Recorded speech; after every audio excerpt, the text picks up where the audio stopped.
In 6 weeks, I lost 25 pounds and still going. I just wouldn't take no for an answer. And if someone didn't have that mindset, I just steamrolled them. And what I see happening today with so many salespeople working out of their homes, I mean, everybody's been jettisoned from the office to their home.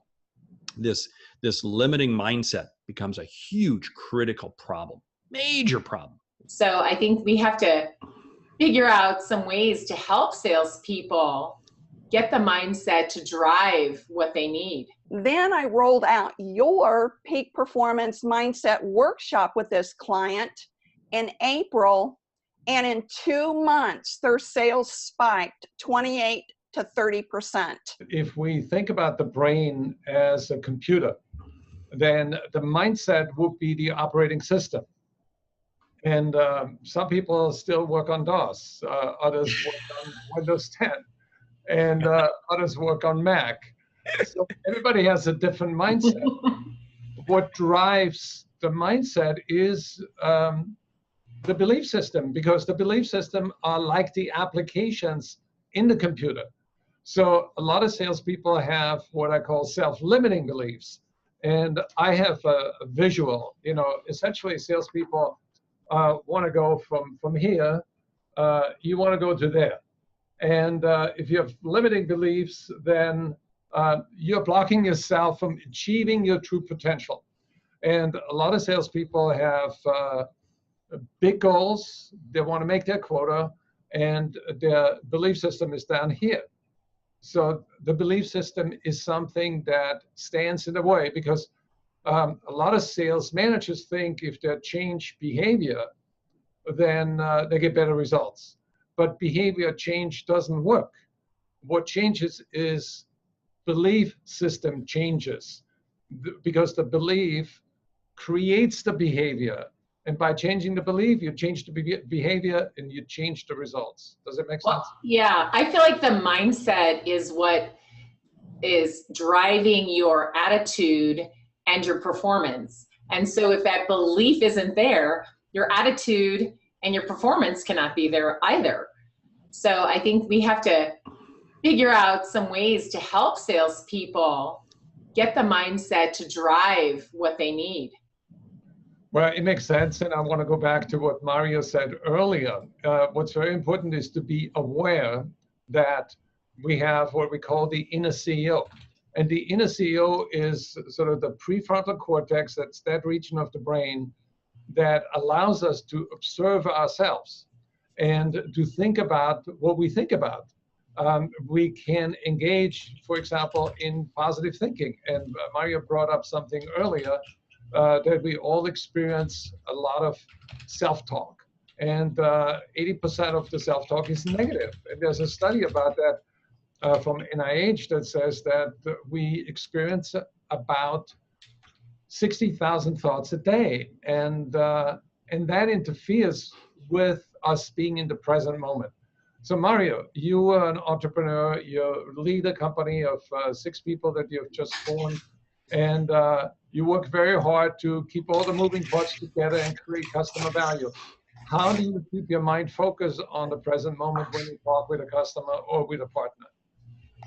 That's a great question. It's all about, for us, it's really understanding goal setting and accomplishing a goal.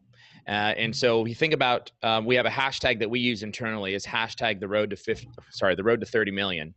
I'll take 50 million. That'll be good too. why don't we self-limiting. Yeah, self-limiting, exactly. For all the Vengresso founders who have just heard, now it's 50 million, right? But it's the road to 30 million, right? And that's from a consulting practice and our service portfolio. And if you keep that in front of you, first off, Gerhard, I think you and I have talked about this. If people had asked me what's the hardest thing you ever done in business, I would have told them 4 months ago, it was launching and starting my own company. The hardest thing. Alice Heiman convinced me to do it. I'm so glad she did. Thanks a lot, Alice. But it was the hardest thing could have ever done. If you ask me now, what's the hardest thing you ever done in 20 years in business, from a sales rep to a VP, without a doubt, hands down, it is merging together 7 different businesses and trying to form a collective approach to the marketplace. And that has been extremely difficult, but it's been amazing when you have a goal in front of you that you focus on and that everybody's focused on. And we've had conversations where we're like, no, that won't work because, or we can't do that because, and we're thinking all the reasons why or what we need to do to be able to fix that. And all I'll say, or all someone else will say is hashtag the road to 30 million. That's it. And when you, just that one saying, that one comment about your goal, boom, the flip of a switch happens because you're like, shoot, I'm getting caught up in the why I can't. The 60,000 thoughts per day and 80% of them being negative.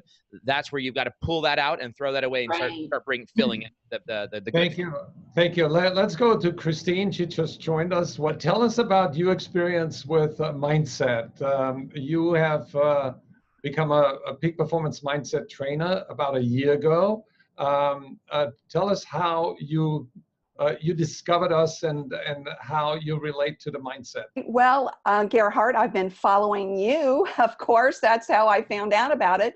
But also, I started reading DeWick's book, Dr. DeWick's book on mindset. And when you told me you were developing a course on this, it just, to me, this is the missing link with salespeople.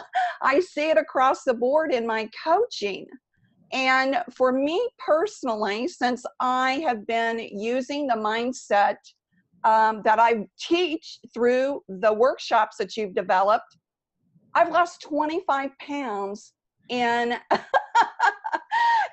personally in 6 weeks.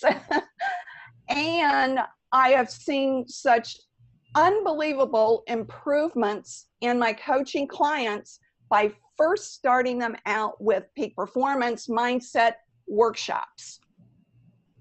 So, do you want me to go into my case study? Give an example. Share an example, by all means. Well, I'm with one of my current clients that I'm just winding down 6 months of coaching. We first started out with my transformation sales, workshops. So we're into it. I'm seeing 10, 15% increases in sales bumps through the training and the coaching that I've done. Then I rolled out your peak performance mindset workshop with this client in April. And in 2 months, their sales spiked 28 to 30%. Awesome. So, and not only that, I think the best testimonial though, Gerhard, is, and for everybody out there, when I'm closing down and doing debriefings per client in this team, unsolicited, they told me the biggest impact was the fact that they loved the workshop. They at first had kind of resisted coaching, resisted the training, but the peak performance mindset workshop gave them an actual benchmark to look at themselves, look at their limited belief systems. And once they worked through that, it was like they said the floodgates opened for them. And so they were more receptive to the coaching, more receptive to the ongoing training. And of course, I coached them with the workbook and the journal over the next 12 weeks to open them up even more. Have you seen that latest thing, the Mindset Wheel? No, I haven't seen this. Okay, it's a self-assessment tool where you rate yourself on all those areas, all those slices of the pizza pie that begins with how satisfied are you with how your mindset operates and how it helps you reach your goals. And the next question is, do you have your goals in writing and a plan of execution? Plus, are you clear about the why? And only 25 or 30% of people have goals in writing, and very few actually have a plan of execution, or they're not clear about the why. And the bigger the why, the bigger the try. But then we kicked it up a notch in the next course after you participated, Christine, which was we actually asked everybody to create a relationship with someone else and have an accountability partner. And by virtue of the fact that they meet with their partner once a week for 30 minutes and they use the journal together and share their progress, then exponential growth is going to happen. And you know, Gerhard, in the debriefing for each person, I did roll that concept out because I told them, now since I'm leaving, you know, fly little birds, you know, get yourself an accountability partner to hold each other accountable. Right. I think that's so important. Right. And also, I noticed that you're showing up on the Fitbit. Yes.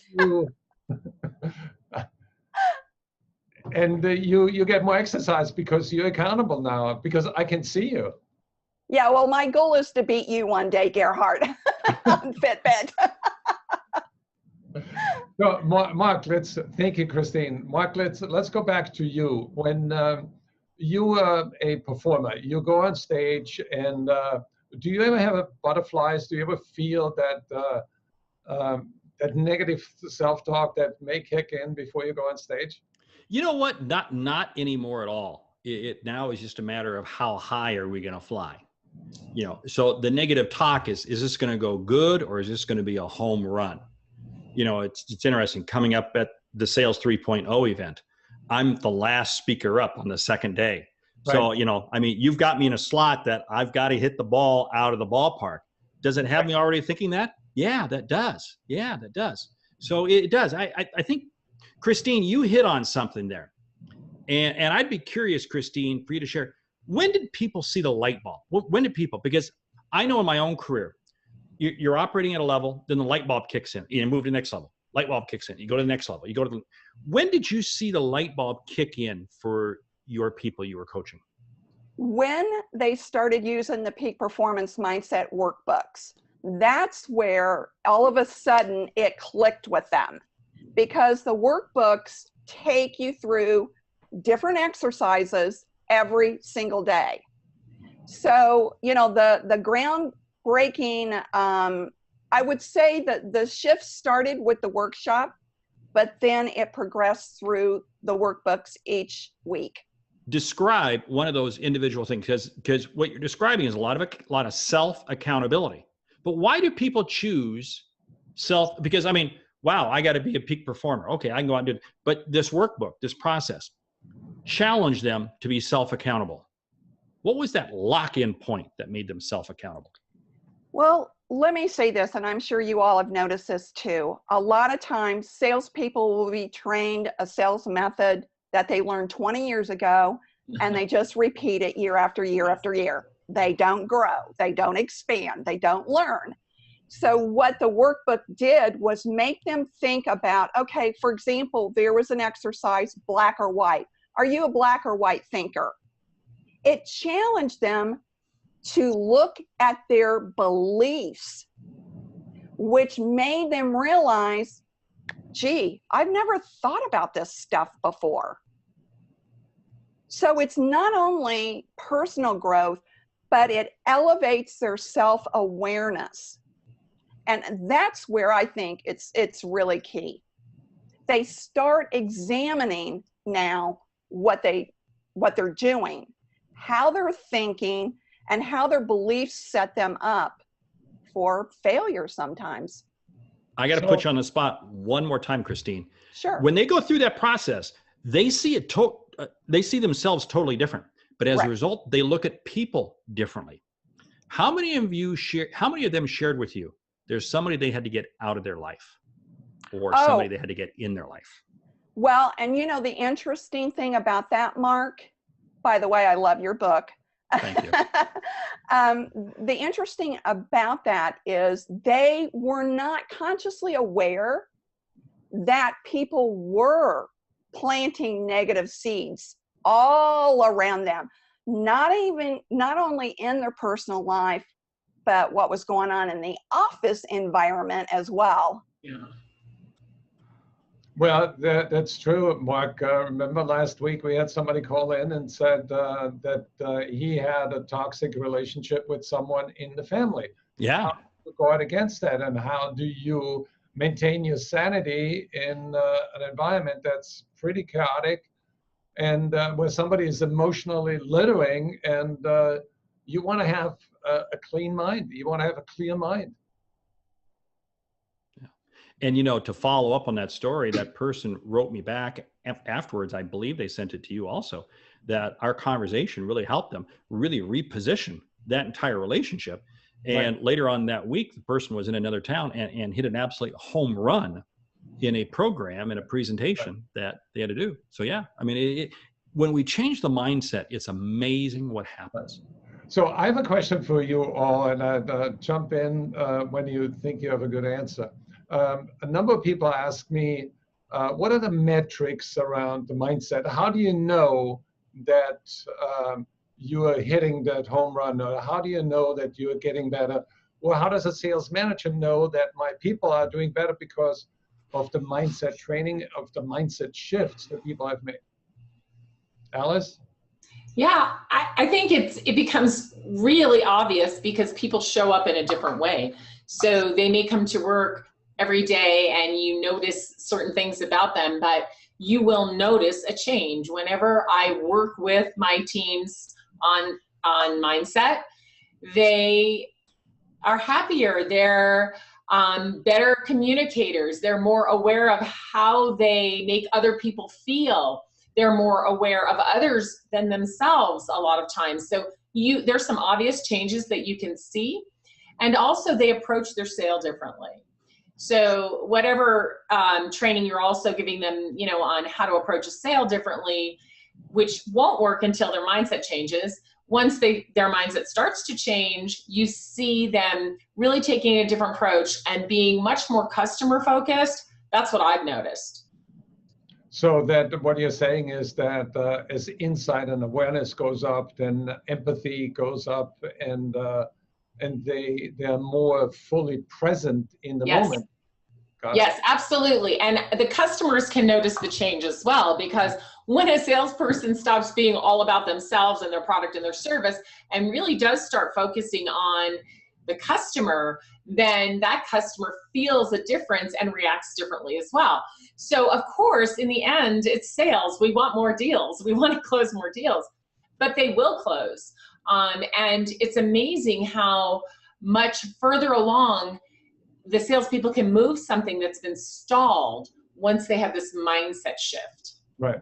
Mario, what about you? What metrics would you put around the mindset shift?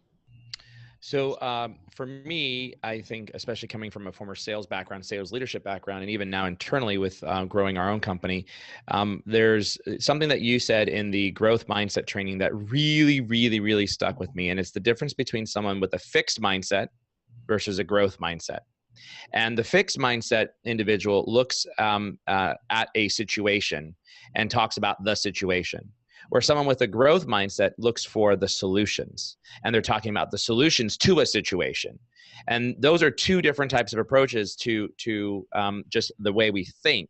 And as a direct result, how do you know that someone's making that shift? Well, first off, we're in sales. Deals are going to fall through the cracks all the time. Stuff's going to break. Problems are going to happen. Implementation might suck. Someone might screw up. Legal might forget. Like all these things that just happen as a result of being in sales that are most things I feel are out of our control. But when you see that salesperson or that sales manager or that sales director is coming in and it's like, shoot, legal just sat on this and they just blew up our contract because, and now what?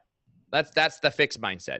Or legal just sat on this, blew up our contract, totally messed up our deal, but I got a solution. And here's what we can do. If we go to president, or if we do, then we might be able to actually get this deal back on track. Now that, boom, right there, you know, that's the difference between the fixed mindset and the growth mindset individual. And so when you start seeing your people do those things and coming with the solutions, you know you're starting to make that shift into the right type of growth mindset.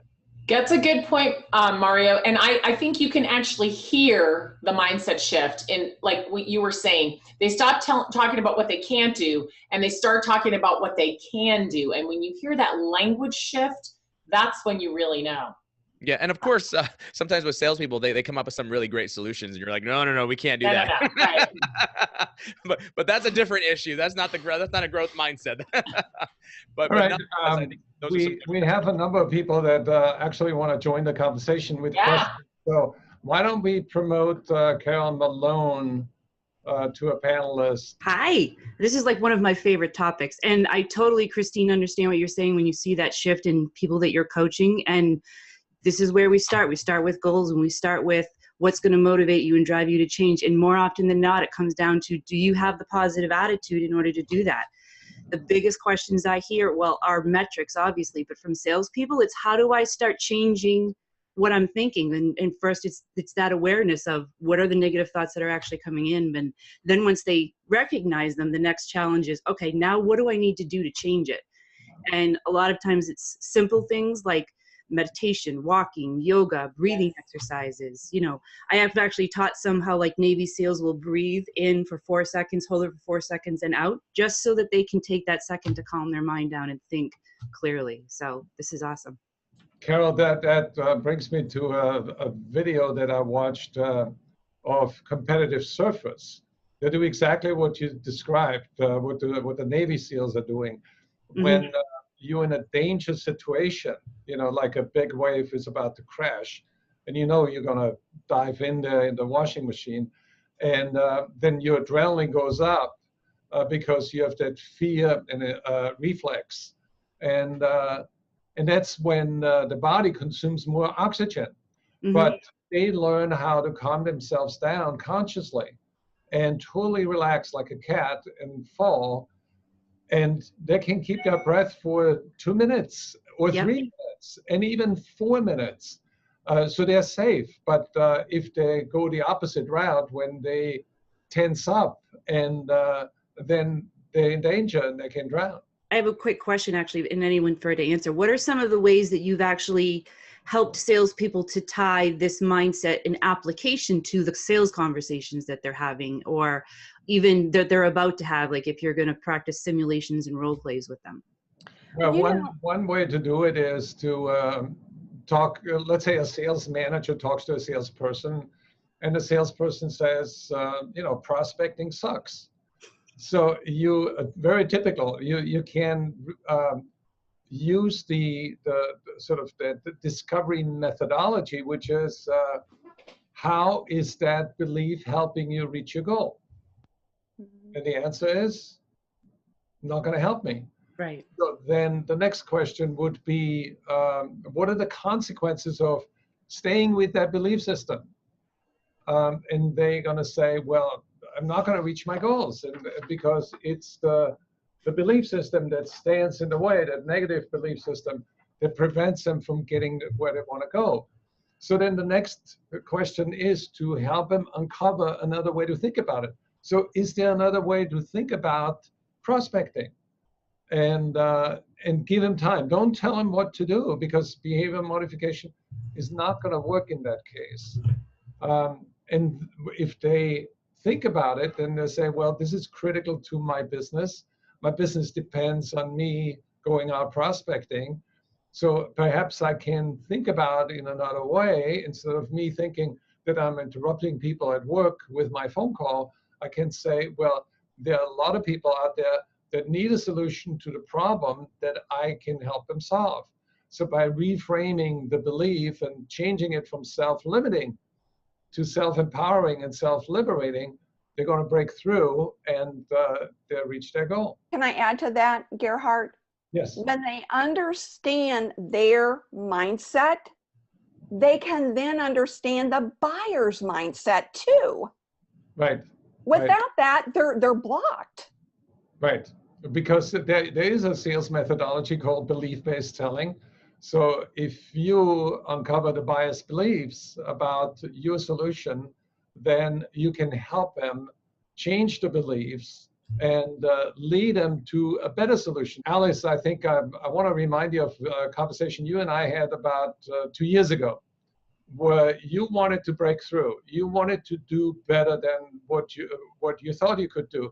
And I was totally in support of what you can do, and I acted as your sort of psychological lift, support system, saying you can do it. And all you have to do is believe it. And that's what Napoleon Hill said a long time ago, what the mind can conceive and believe, it can achieve. I have to jump off, but I did want to say one last thing about this. I think to answer Carole's question a little bit more as well. The conversations that I have with salespeople and sales leaders about the belief, I think, is something that really helps. And like Gerhard helped me, it's hard to help yourself. You need someone to bounce it off. It's like a mirror. You need to say it out loud, let them hear it, let them see it, and then put it back to you so you can go, oh, I see my self-limiting belief now. But with salespeople who are going in on a really crucial deal or something, what they can do first is understand their own mindset. What's your mindset about this sale? How is it going to go? What do you see? And just like how an athlete prepares for a race, help them see themselves winning the race. What does winning look like? What does winning mean for where you are in the sales process? What's the win? And how will you get there? And then say, now, what is it for the person or people you're meeting with? What's their belief about this? How will they win? How is it going to feel to them? How will it look at the end for them? And they can do that. They can go from what they believe and what they feel and what they want to what does the customer want and feel and believe, and get into a better mindset to help their customer get what they need. It was great, you guys. I'm so excited I got to talk to you. See you later. Thank you, Alice. Bye, Alice. Great. Bye. So we want to answer a quick question that comes from John, who says, where does identity and values fit in with how you work with salespeople? Any thoughts on that?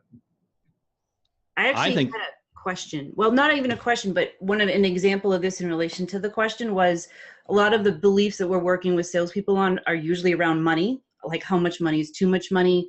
Are they comfortable discussing money? And if you were raised in a family where it's impolite to discuss money, it was one of those values that were inbred in you, when you're getting into a sales situation, it's a lot harder to deal with. And one of the ways that I have salespeople practice is talking about money with their spouse, their closest friends, their coworkers, and practice with people other than just their buyers. So, Mark, sorry, I didn't mean to interrupt you there. No, that is a key point. I'll say it's your values and your identity that really determines who you prospect, because we are always going to prospect people who we feel are most like us. And this is why I love to say that you prospect with integrity, and you'll get clients who have integrity. And it's amazing. There are some bottom feeder people out there selling. And what do? They attract bottom feeder customers. They're kind of attracted to each other. So I think identity and values is huge in sales. But where it really takes on an exponential value is further up the food chain in terms of the culture. What's the culture of the environment? And every corporation out there, I don't care who you are, always reflects the culture that the CEO sets, and it flows downhill. And what I see happening today with so many salespeople working out of their homes, I mean, everybody's been jettisoned from the office to their home. This limiting mindset becomes a huge critical problem, major problem. Why? Because we just begin wallowing in our own mud. And what happens is we then take the worst of our identity, the worst of our values, and they begin percolating up. And it's no wonder we have salespeople who struggle to be successful. Mario, what's your take on that? Values and identity. I would love for John to come on if he's open to kind of tease out this question, because I think there's like probably 15 different ways that I could go in with this question. But your personal values are who you are, and I don't necessarily think that it can have a negative impact on you, and it certainly can have a positive impact on you. And some of those personal values that we talk about, like Carole said, I mean, what if you were raised in a family environment where you didn't talk about money? That was inappropriate, right? And so in those particular circumstances, it might be hard for you to actually be in leadership, so that when you can have those conversations with your sales folks about their commission checks, about how much money they made. So I would love, I think John's joining now here, but I'd love to him to tease out this question and tell us what he means. Yeah, sure. Thanks welcome. for letting me come on. One of the things in working with salespeople that I've seen a lot is, they have this perception and identity of what a salesperson is. You know, a salesperson is manipulative, or they have to be manipulative, or have that identity of someone who's pushy, which, you know, kind of translates into, you know, very quickly into values. Because if they have the identity that, you know, I am or have to be manipulative to get business, then they're going to value, you know, things that probably aren't as constructive. You know, they might think I have to work around somebody, or I have to do something unethical in order to get the business. So that's kind of what I was driving at. That brings up a very, very good point, John. I remember one of my first clients that I did sales training for, they sold smoking paraphernalia to jobbers in Virginia. And after I did the training, people approached me and they said, well, what if your belief system is that you should not promote smoking dope? And I said, well, that's your decision. You need to live with yourself. So if this is an ethical conflict, you need to prioritize what is important to you. What's more important, making money for something that you don't believe in, or finding another opportunity where you can use your selling skills, where you actually buy the company's values, because you seem to be a conflict with that. Helped him achieve clarity, and he found another job, and he was a lot happier. Well, let me add to that, Gerhard. When someone talks to me about they don't want to be a pushy salesperson or manipulative salesperson, my next question back to them, John, is what does pushy look like to you? What does manipulative look like to you? Because in most situations, a pushy salesperson is, well, I don't want to follow up too much. Well, what's too much? Well, you know, I sent an email and they never responded, so I don't want to seem pushy. So you have to clarify what does that mean to them, and then show them how you're not that, you know, actually being a professional would be following up, correct? Mm-hmm. And showing them what that would look like in a different mindset. So you're helping the client.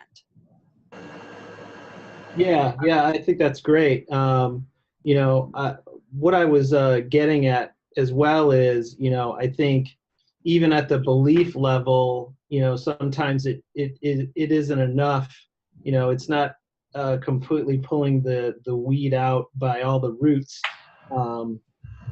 That's why I was going towards values and identity, which kind of are, you know, a much more ambiguous kind of deeper level than maybe the beliefs. You know, those things, the identity and the values in my mind are the things that are really creating the beliefs. So if we're not putting any focus or you know, mining down with the salesperson to those levels, I'm just not sure that things will necessarily stick over the long term. John, I want to offer a different way to think about that, because you're mixing things together a little bit that really should be more separate. When you look at a company, you have three things that govern the culture. The first one is the vision. What is the vision of the company? What do they want to do 4 or 5 years from now? And the vision is always aspirational, what we want to be in the future. Second one is the mission. Why do we go to work? Why do we do what we do? What are we passionate about? And the mission is inspirational, which is, let's say, we want to be the best company in that field. And the value system is governing how we work together.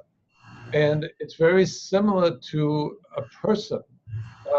When you have a peak performance mindset, you want to know, what do you want to go? What do you want to be? And align your talents with your goals and dreams that give you meaning. And once you have that alignment, you have more energy. You find your purpose. You're a purpose-driven person.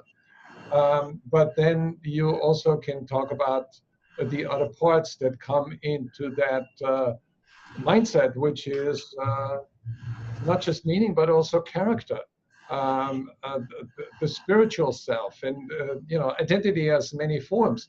One of the parts of the identity is consciousness. What are you conscious of?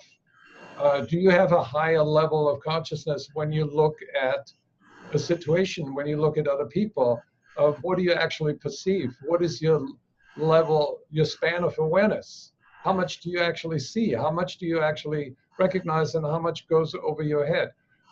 So in essence, when you go to the mindset workshop that we do, we want you to be aware of all those parts of the wheel where you can then say, my wheel is not round. I need to work on meaning. I need to work on self-regulation. I need to work on mindfulness. Or I need to work on my implanted mindset, because what was implanted by my parents a long time ago doesn't serve me today. Does that make sense? Mm-hmm. Yeah, absolutely. Mark, when you teach, what is more important? The mindset of a salesperson or the skill set of a salesperson? Well, I always say the mindset is going to determine the skill set. How so? Because I can teach, this is attitude or skill. And if you think about it, you can have the most skilled person in the world, but if they got a bad attitude, they're not going to be effective. Right. I can have a salesperson who's skilled, who knows exactly the tasks and the activities that they got to do to complete the sale. But if their mindset's not right, they're not going to be able to listen to the customer. They're not going to really understand the customer. And it really goes back to my whole thing of it's not so much what you sell. It's not even so much how you sell. It's why you sell. Why you sell is to make a difference in the people you come in contact with, to influence and impact. And that starts with your mindset. This is right. One of the things that drives me nuts is when companies say, oh, if we just train our people, everything will be better. Mm-hmm. Well, training is not skill set. Training starts with the mind. This is why what you talk about, Gerhard, is so fundamental, because if we don't change the mindset, I do a lot of coaching on skill set, but I'll tell you what, half my time always comes back to shaping the mindset. So why is a very big question. Why don't we go around the table and say, why do you sell? Christine, let's start with you. My mission statement, I'll tell you, is to change the world's view about salespeople, because we're needed and we're necessary. And what does the why mean to you personally? Well, I've 40 years of selling. I've experienced various opinions about salespeople. Some even say they're not even needed. And in reality, in everyday life, whether you're a doctor, you're a teacher, or you're a lawyer or a factory worker, you're selling every day, day in and day out.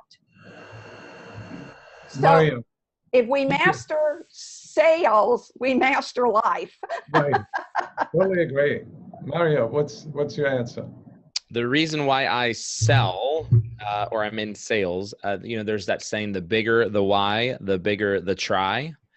And that's really true for me. I've got in my why board, if you would, that I update annually. I think it's this last year was about 16 PowerPoint pages long that showcased everything that I want to do from my why, my wife's why, my children's why, spiritually, emotionally, physically. And I document all that. And so sales allows me to be able to accomplish those things. And they don't have to necessarily be material in nature. They could be more on the emotional side. For example, last year, we took the whole, almost nearly an entire month in December in Hawaii. It was the first time I ever did that. And guess what? This month, this month, in July, for our anniversary, I booked 2 weeks now in December in Hawaii. My wife was shocked, and I'm like, I'm going for a full 30 days in Hawaii in December, and I just got to figure out who can give me 2 more weeks in Hawaii. I got to find 2 more spots to stay. But the reality is that, sales allows you to be able to do that. You sell hard, and then you have these goals, and it allows you to be able to accomplish that. and take the time to recharge or to reset and take that time. So the bigger the why, the bigger the try. And if you have your whys mapped out, then you actually can identify what you want to do, how you want to do it, when you want to do it. And sales is one of those areas that allows you to be able to accomplish that. Thank you. That reminds me of a book I've read a long time ago. It was called Sell Like an Ace and Live Like a King. I think you want to be the king. Yeah, exactly right. Exactly right. So if you know anybody, by the way, out there who's listening, who could find me 2 more weeks in Hawaii, let me know.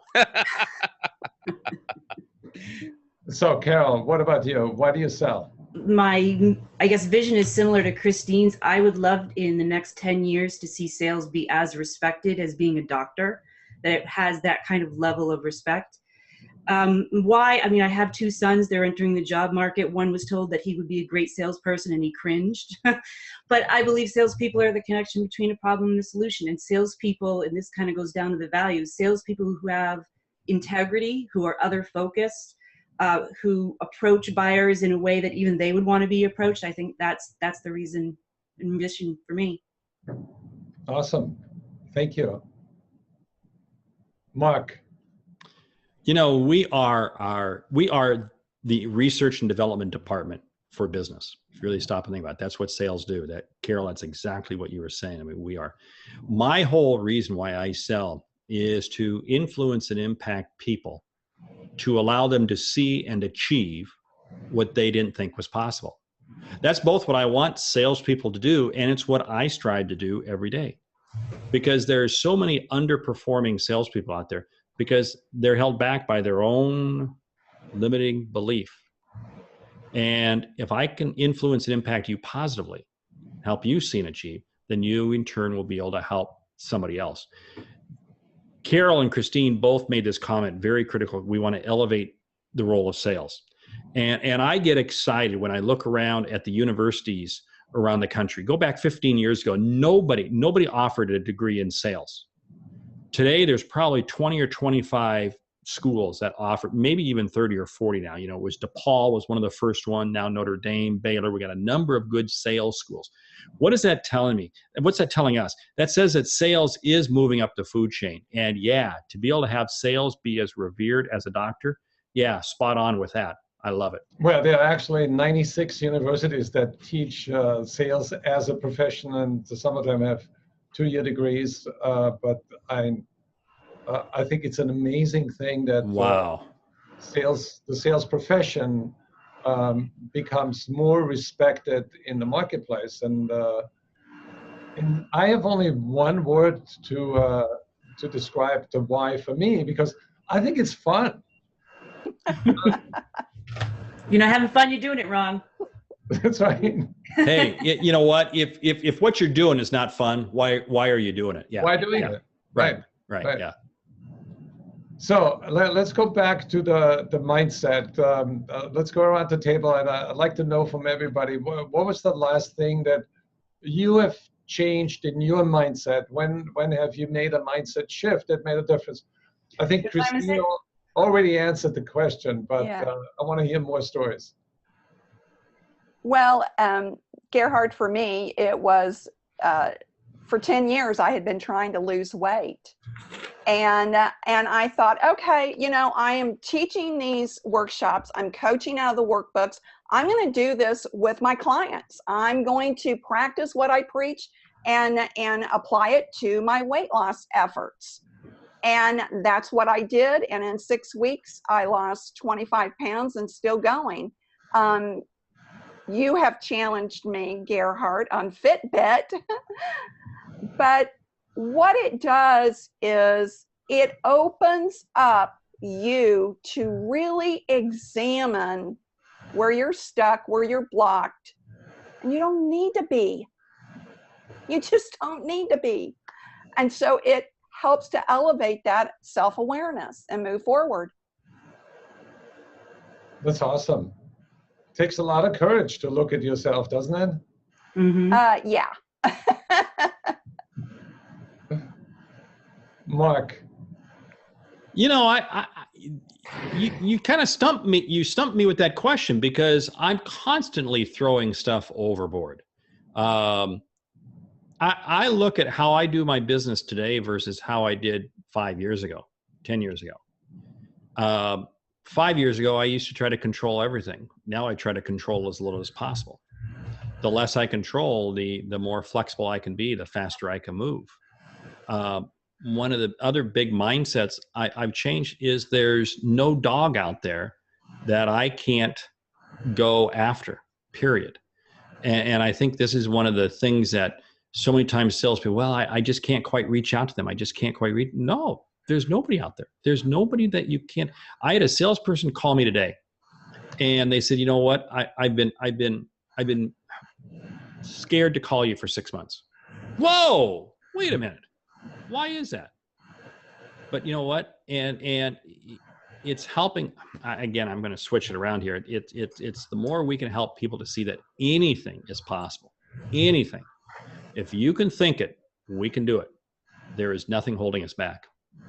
No, I want it personal. I want a personal transformation story from Mark Hunter. How the biggest transformation, and you're probably not thinking about it.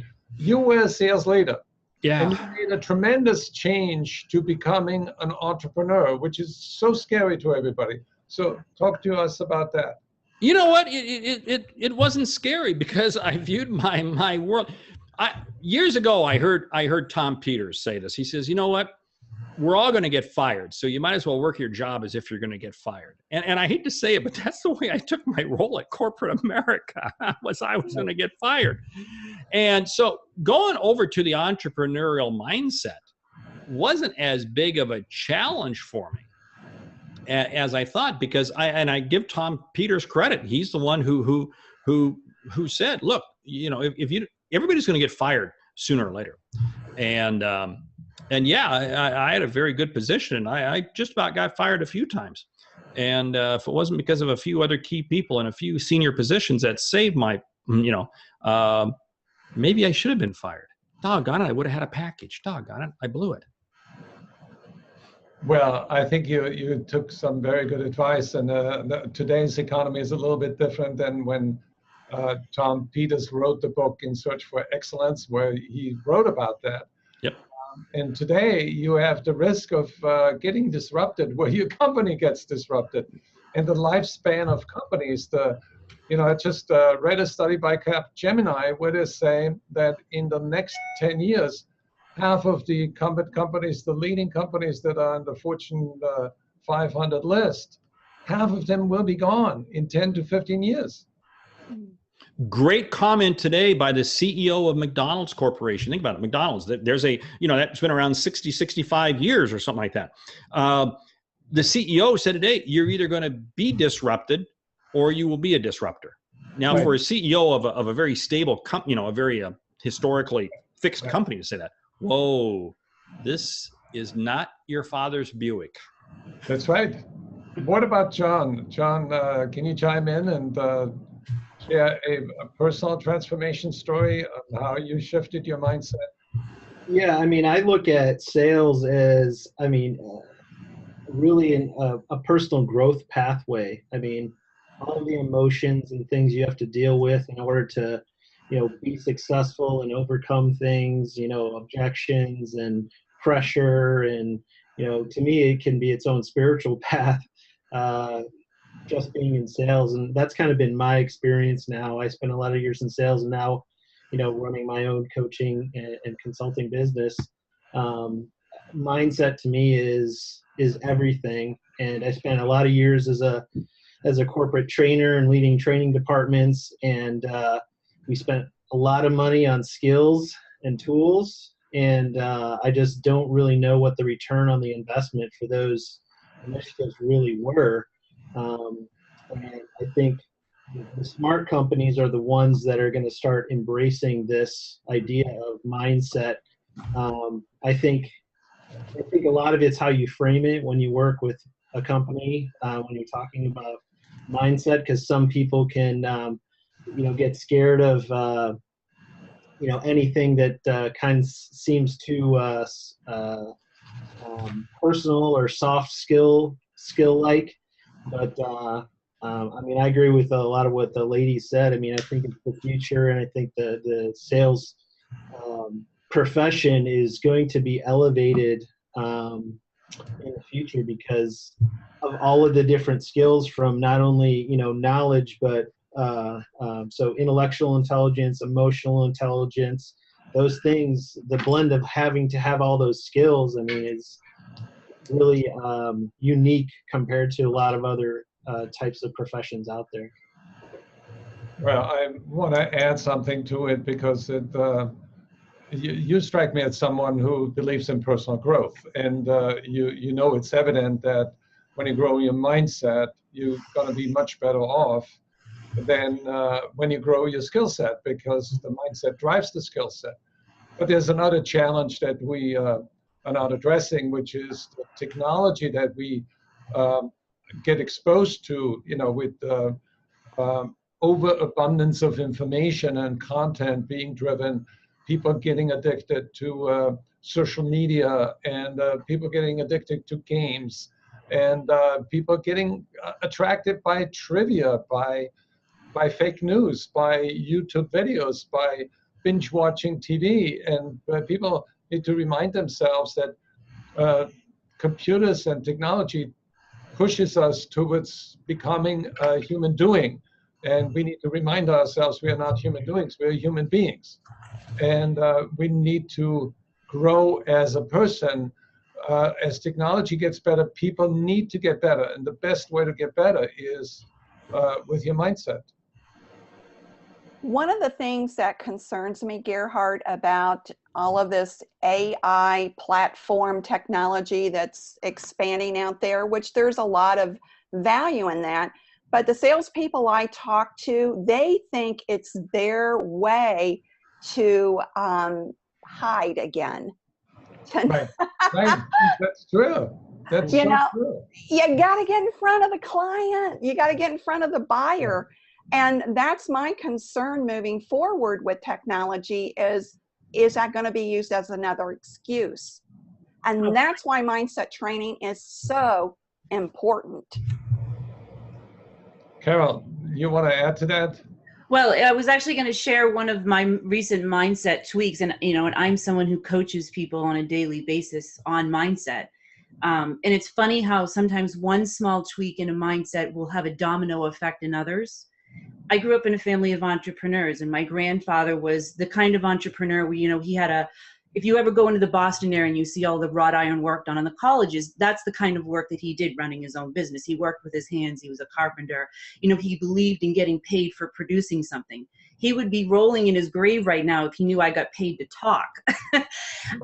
And so that was a mindset twist for me, is the value that you really add. And that's led to some other twists of, how much money is a lot of money based on the value that you provide. And that kind of manifested when I live on a lake, on a hill. I have neighbors, property lines and the value of property on the water is extremely, valuable. And they wanted to buy a piece of our land. And it was just like this small little piece of land. It was a sandhill. And I'm like, why would you want to pay for that? It has absolutely no value to me. And I had a hard time understanding why they would be willing to pay so much money for it. And so those two things kind of tweaked is, what I think is valuable is not necessarily what somebody else does. Value is in the eye of the beholder. And that caused me to raise the prices of my coaching. It's caused us to triple revenue in the last quarter, just from that seemingly small belief that got tweaked. That's awesome. Thank you for sharing that. Mario. Oh boy. Well, I've got one really very nostalgic story, and one of a more recent one's on the on change your mindset and change what you do, otherwise you'll be fired, and the other one is become a disruptor. So I'm kind of torn which one you want here, but why don't I go with the one where I'll be fired? And this was actually a pivotal point in my sales career. I remember having a boss. I love her to death. A very good friend of mine. One of my favorite leaders to work for. Her name was Lynn Pinchek. And I remember the day that I saw her number come in across caller ID on this phone right here. Well, maybe not this phone because I've changed it, but on a phone. And I knew exactly what she was calling me for. I knew that I had done the wrong thing. And I knew that she was calling to talk to me about that. But in this time, it wasn't actually a talking. It was basically a warning that said, and in my years past, I was I was killing it at every number, crushing it in terms of sales.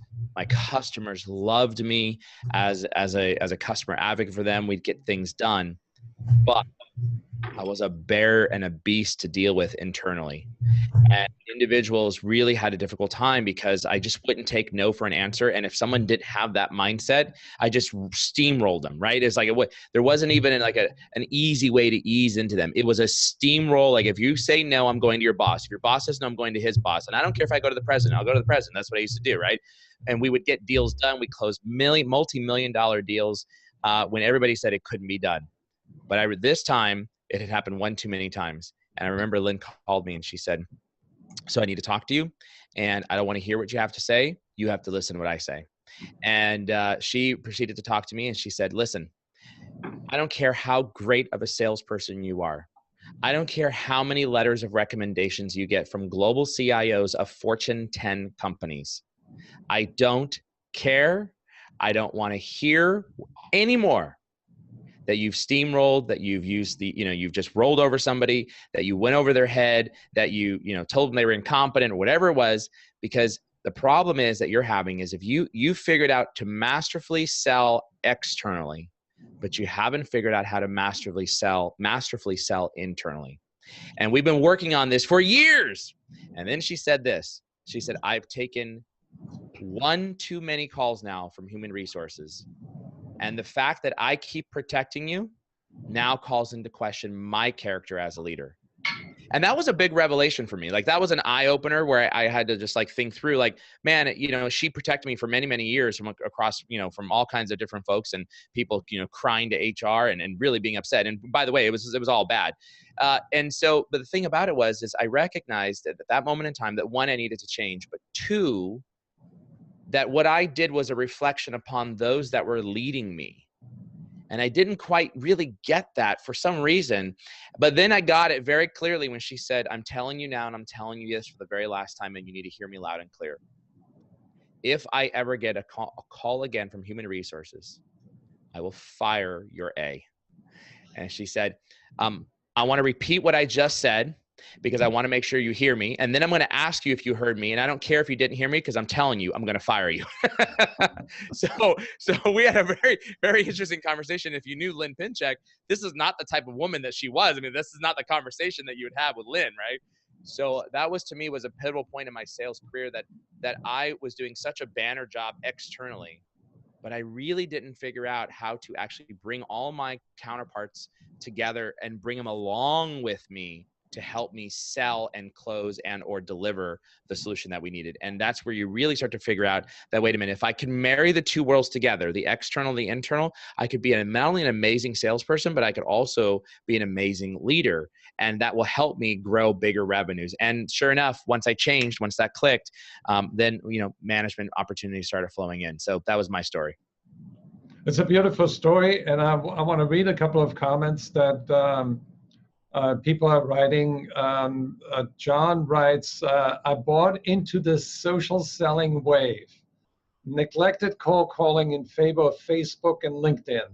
Sales began to decline, refocused on cold calling, and sales are back to goals. High five, John. And somebody says thank you, John. Oh yeah, Mark. Can you respond to that? Yeah, I just wrote, thanks, John. Success in sales is still going to be built around one-to-one conversations we have when we prospect. The internet is great for creating awareness, but it really comes down to the telephone to be able to close the sale. Well, I think the internet is great because we can have that conversation live. It's unscripted. And we had a wonderful audience, and I cannot believe that we have been at this for an hour now. I tried to live stream it on Facebook, but my technology did not collaborate. Mark, did you live stream on Facebook? No, I was not able to. It's got to come from yours. So Okay. yeah, it's okay. Hey, you know what? This is a learning process. This one's better than the last one, which was better than the other one. And each Right. one keeps getting better. I love it. And I want to thank everybody in the audience for participating. We are going to be back live next Wednesday at 2:30 Eastern Time. Thank you, Carole, for joining. Thank you, Christine, for sharing your examples. And thanks, Mario, for chiming in and sharing those wonderful stories. And my co-host, Mark, is going to have the last word.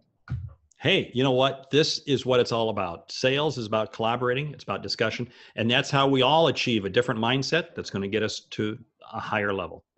Great selling.